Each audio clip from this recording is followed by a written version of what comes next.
Hitung-hitungan timnas Indonesia U24 lolos ke 16 besar Asian Games 2023. Pasukan Indra Syafri itu secara mengejutkan kalah di laga kedua versus Chinese Taipei. Padahal andai saja menang di laga tersebut, timnas Indonesia bisa langsung lolos ke 16 besar, karena di laga lainnya Korea Utara menang dari Kirgistan. Kondisi itu membuat peluang timnas Indonesia U24 untuk lolos ke 16 besar akan ditentukan di laga pamungkas Grup F Asian Games 2023. Itu berarti laga melawan Korea Utara U24 pada Minggu 24 September mendatang akan menjadi penentu.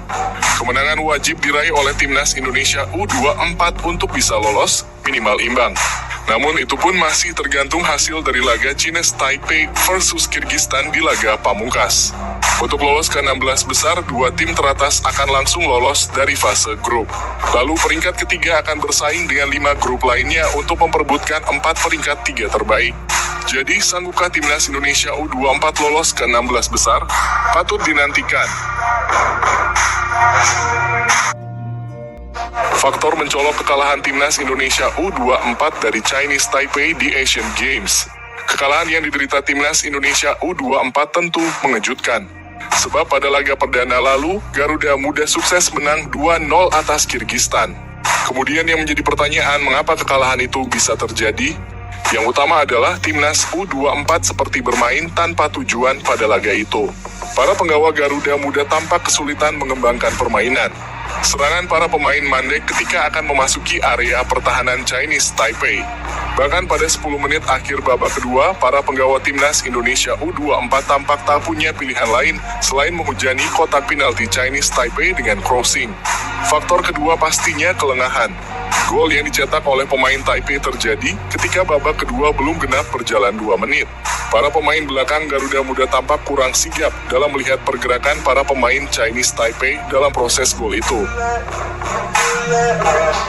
Alhamdulillah, pusat latihan timnas Indonesia resmi dibangun di IKN seluas 34,5 hektar. Ketua Umum PSSI Erick Thohir mengatakan hal tersebut merupakan cita-cita lama yang sudah ditunggu oleh pencinta sepak bola Indonesia.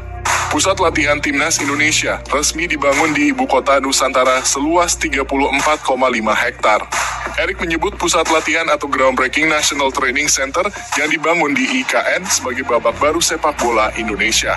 Hal ini sebagai sejarah karena timnas Indonesia untuk pertama kalinya memiliki tempat TC terpadu. Ini cita-cita lama yang sudah ditunggu-tunggu oleh masyarakat pecinta sepak bola, di mana kita akhirnya bisa membuat sejarah memiliki TC buat tim nasional sepak bola, kata Erick Thohir. Lebih lanjut, Erick Thohir menyebut FIFA telah memberikan bantuan senilai 85,6 miliar untuk pembangunan pusat TC timnas Indonesia. Di fase pertama untuk 2L. Dipermalukan Taiwan, warganet langsung bandingkan Indra Syafri dan Shin Tae-yong. Secara mengejutkan, Taiwan berhasil menaklukkan tim besutan Indra Syafri tersebut. Timnas Taipei mampu menjinakkan Garuda Muda dengan skor tipis 1-0. Seusai laga, kekalahan timnas U24 ini langsung mewarnai isi media sosial di Indonesia. Banyak para penggemar sepak bola tanah air yang terlihat kecewa dengan kekalahan ini. Bahkan warganet langsung membandingkan kualitas antara Indra Syafri dengan Shin Tae-yong. Melihat ke belakang, Shin Tae-yong yang menangani timnas U23 di ajang kualifikasi Piala Asia 2024 juga sempat bertemu dengan Taiwan dan berhasil menang besar. Beberapa penggemar bahkan menyebutkan bahwa kondisi timnas akan seperti ini bila Coach Shin tak lagi melatih di tanah air.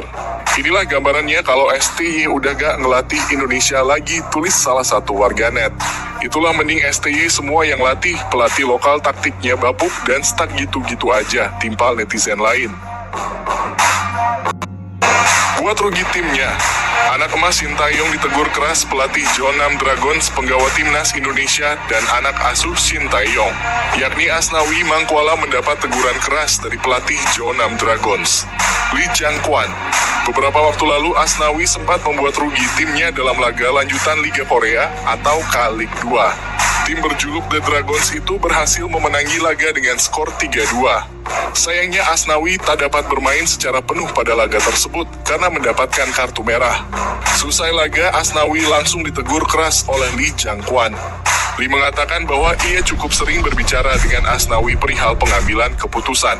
Saya selalu berbicara dengan Asnawi Mangkualam tentang hal semacam itu, ucap Lee dikutip dari Football International. Dia harus lebih tenang, dia harus menyadari pelanggaran yang sudah ia lakukan. Hal ini mengingat dia membawa nama negara.